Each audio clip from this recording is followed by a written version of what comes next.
Good evening, everyone. Welcome to Blacklogic. So let's start this evening all with stating that a federal judge has ruled that thousands of federal employees who were abruptly fired in the early days of the Trump administration must be reinstated immediately. So a lot of these people are getting their job backs. Bravo, if it's needed. Again, I don't think that Doge nor the Trump administration ever thought about the outcry. They pretty much predicted that, but they probably never did the equation of how this would affect the government. There needs to be other organizations and departments to decrete their numbers, not everyone all at once. That's why I stated early on that I believe they're moving a bit too fast, and I'm glad that they're now slowing down. But the mass terminations targeting multiple agencies, including the Defense Department, Treasury Department, and Veteran Affairs, were deemed unlawful by Judge William Alsop, who called the firings a sham used to bypass federal employment protections. Now, this ruling is a huge setback, believe it or not, for the administration that has been reconstructing certain efforts, which sought to streamline government operations and eliminate what it calls wasteful spending. And we know that in America, they're going to try to debunk anything that they've been doing with our tax dollars. But we know and we understand that you guys have misappropriating billions, if not trillions of dollars for quite some time. But nonetheless, with the reinstatement order now in effect, these agencies must scramble to rehire these employees or risk legal penalties. I don't think that should be that difficult, as they say, as scramble so they can be back in the office doing their jobs. Once this word get out, people will return to work. This is a public service announcement to those who were let go from the Defense Department, Treasury Department, Veteran Affairs. Once they read this news, they're going into the office or they're logging into their computers. And believe it or not, this case could have lasting implications for government workforce policies moving forward, or what they can and cannot do. Now, as we turn internationally, I know you guys have been watching President Putin of his response to the ceasefire deal between him and Ukraine, or in this case, Russia and Ukraine. But President Putin has responded to a proposed 30-day ceasefire. But a lot of his conditions raise concerns about the feasibility of peace talks altogether. And Putin is demanding that Ukraine recognize Russia's control over certain annexed regions. You're going to hear the word annex a lot tonight. But I won't be before you long. I had a couple of stories for you guys. This one is very interesting because Russia has already taken over quite a bit of real estate from Ukraine already. Now, the last time I read, someone was stating was around 10 or 12% of the country. And President Putin is stating that Ukraine must recognize his control over these lands first. This is now Russia. This is no longer Ukraine. Secondly, Ukraine commit to never joining NATO. And if they do, we'll go to war again. Ukraine can never commit to joining NATO. And agree to specific military restrictions. Who knows what that could be? You know, a demilitarization zone, or who knows, barriers, blockades, walls, I don't know. But our country, the U.S., and its allies have pushed for a temporary pause in fighting. Putin argues that a ceasefire without a long-term resolution will only allow Ukraine to regroup and continue the war later. And if you notice that a lot of these countries, a lot of these European countries, as well as a Western country like America, they're playing nice for now. A lot of people are playing nice. And I'm going to tell you why. Again, I've been pretty right here in the past couple of months, so take some food for thought. This could be wrong. The reason why the European nation those NATO nations, as well as America, have not gotten into any sort of conflict on ground, in air conflicts with Russia, the same will as these EU countries, those part of NATO, is because not only the massive side of Russia and the power that it holds, and it's economically strong and has a lot of natural resources, but two, as I've stated this many times before, the three top countries in the world, when we're talking about GDP, massive armies, unlimited supply of manpower, that's unfeasible. Unlimited supply of manpower, I would say, is impossible, but you'll understand what I'm getting at. America is number one, China is number two, and Russia is number three. Tell me, out of those three countries, what two countries are allies more so than the other? China and Russia.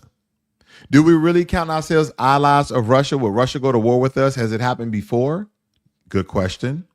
Do we consider ourselves allies with China, and have us and China went to war together before? Just ask yourself that question. A lot of you history buff, I know you know the answer to that. So these are some of the conditions that he's given even to do a ceasefire.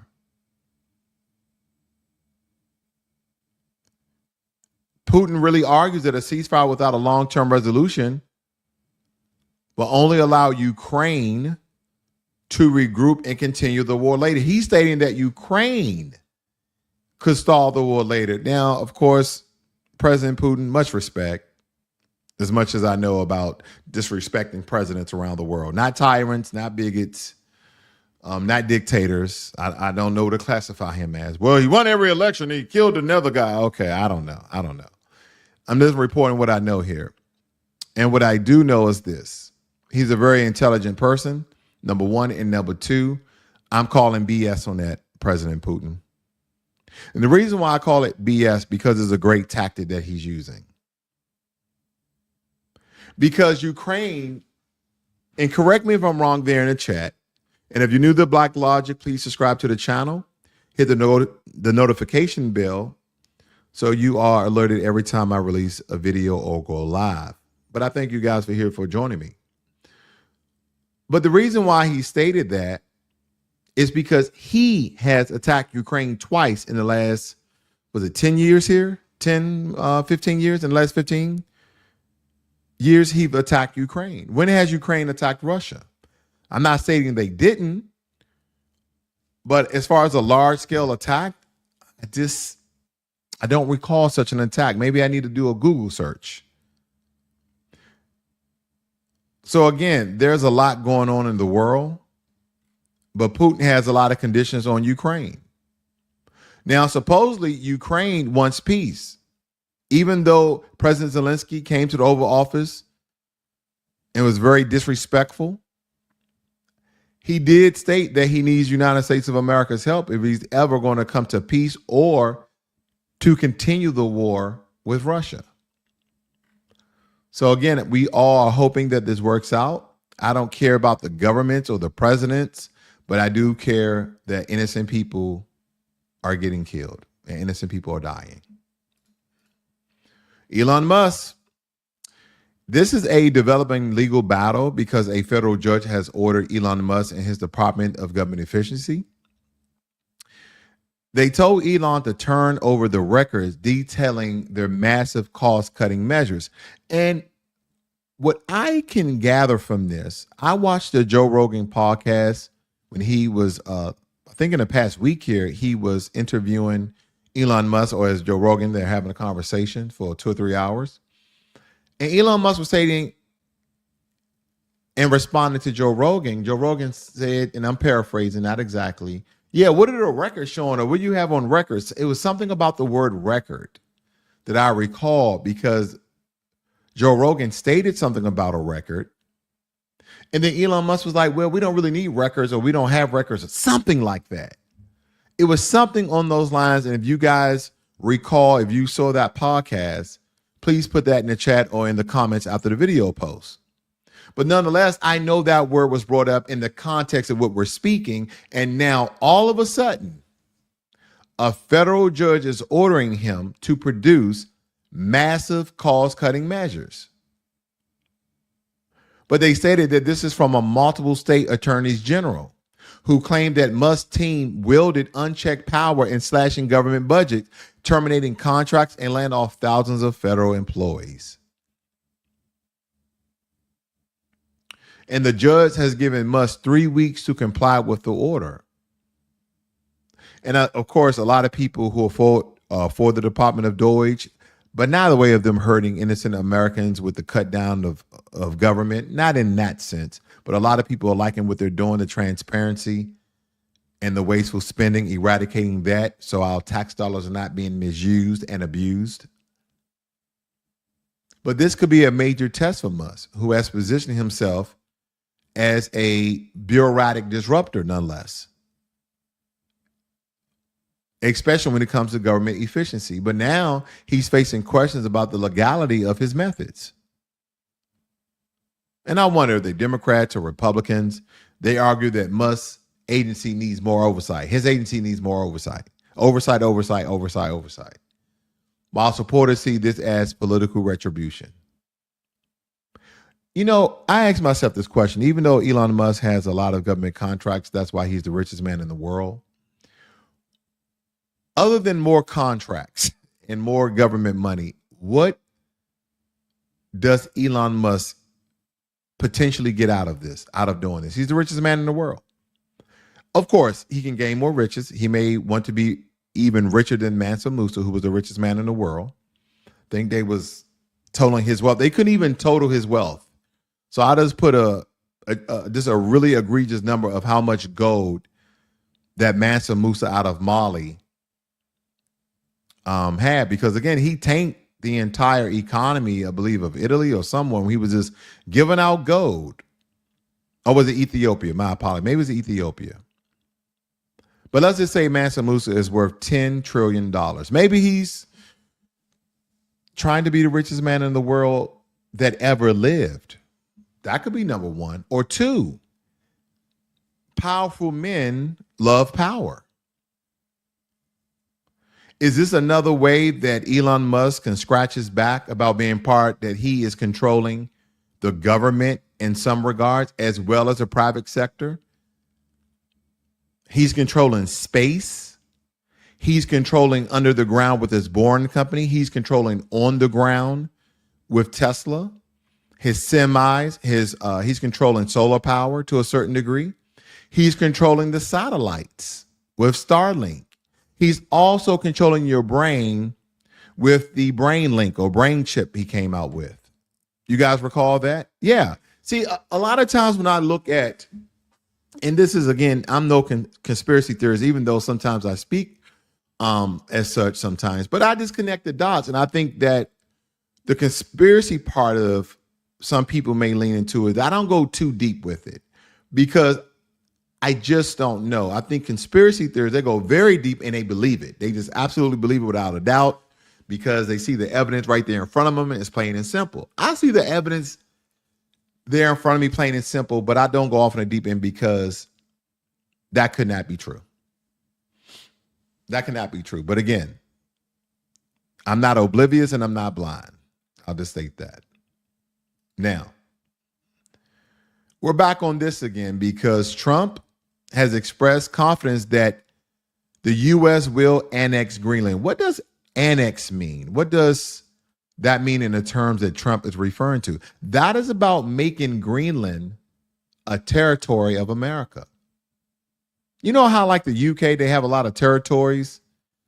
They have a lot of estates around the world in the Caribbean and all these different countries.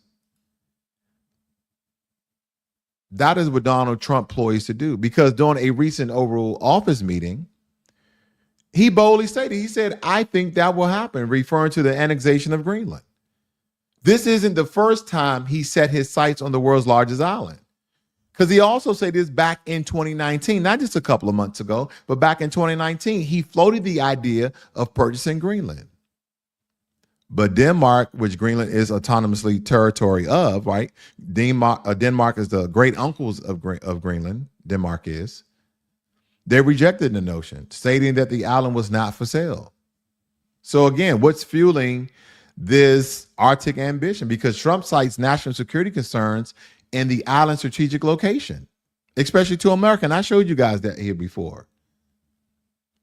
Greenland sits between the North Atlantic and the Arctic Ocean, making it a prime spot for military and geopolitical interests. And the island is rich in natural resources, including rare earth minerals, which are crucial for modern technologies. And the only thing that Trump would do if he makes Greenland an annex or a territory in those regards, it will be under the direct supervision of the federal government. He will have contractors to mine it, to fortify it. First, he's going to come in with security, as any president should do. The first thing you do is set up security. The very first thing you do is set up security. We either be hasty or fortified. Don't forget, he's the commander in chief. So he has military advisors around him all the time. So the first thing he's going to do is set up security. The second thing he's going to do is start communication bases around Greenland, so they can speak back to the United States of America in different parts of Greenland. And the third stage, and I'm fast forwarding, drill, baby, drill.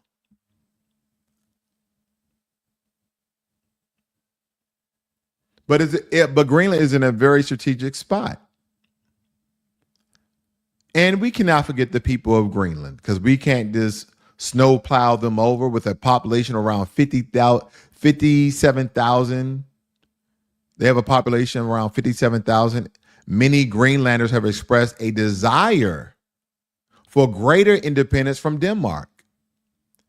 Not a transfer of sovereignty to another country.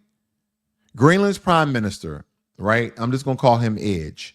Prime Minister Edge has been clear in his stance, stating that Greenland is not for sale and that its future will be determined by its own people. It's only 57,000 of them. I mean, in one of our cities in America alone, we have millions of people.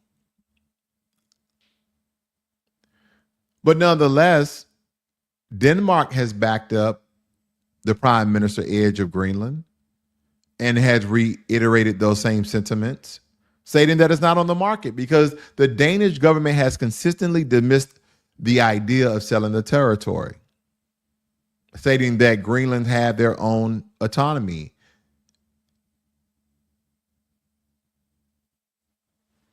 I think we should have a small discussion about feasibility of such an annexation of this country, because international law doesn't exactly have a for sale section for countries to browse, right? You doesn't go around what countries are for sale. Because any attempt to annex Greenland without the consent of its people and the Danish government will likely face significant legal and diplomatic challenges. And people say diplomatic challenges. I know I said it. But basically what they're saying is that America may go to war if we're truly going to conquer and take over Greenland. But this is Trump, true in fashion. He's not backing down. And his administration has even sent delegations to Greenland. You guys remember when Donald Trump Jr. went over there to engage with locals? And I believe this was a ploy to gauge the temperature of the icy proposition of the people. They want to become Americans to some degree. And some U.S. lawmakers have jumped on the bandwagon, introducing legislation humorously titled Make Greenland Great Again Act, aiming to explore the possibilities of acquiring the island. So even though they're joking, and this is how a lot of people, and I'm not stating that Donald Trump is or any of the people, but this reminds me of the system of white supremacy. Everything stalls off as a joke, but it's just a clear and present warning sign that they're not joking. Even though they laugh things off, I've learned a lot by the system of white supremacy. I'm not calling Donald Trump a white supremacist, even though I think he is. I'm not calling any other people in the administration who possibly may be or allegedly. But again, some people might not like my tone on that, but I tell you, subscribe to Blacklogic. Here's someone that may pose a threat to your mental stability. And so you can challenge him and we can challenge each other. Because we all have ideals, but people tend, you remember the whole cancel culture? That's what really started. People used to watch people who used to boil their blood or who to make them smile. People will watch people that challenge their thinking. Nobody does that anymore. Everybody is just subscribing to channels. And we call those silos, we call those echo chambers, where people just agreeing. Every watcher, every subscriber, every interviewer, every person that's being talked to, they're just agreeing about every single thing. Where's intelligent thought at? I digress. But nonetheless, in the grand theater of politics, I believe that this move is both audacious and, let's just be honest, a bit outlandish. Because it really harkens back to the era of Manifest Destiny when the U.S., if I can recall correctly, was expanding its territories.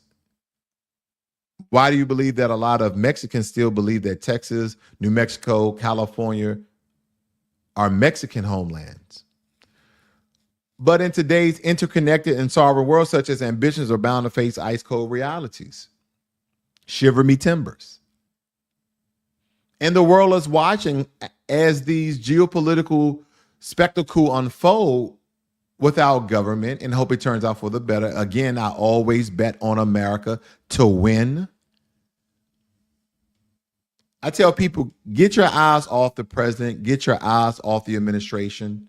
Yes, we're supposed to check them. There's supposed to be a limiter. There's supposed to be a ceiling, and you're supposed to check those that you have selected and elected in power. But we really have to start looking at how is it benefiting or hurting the American people?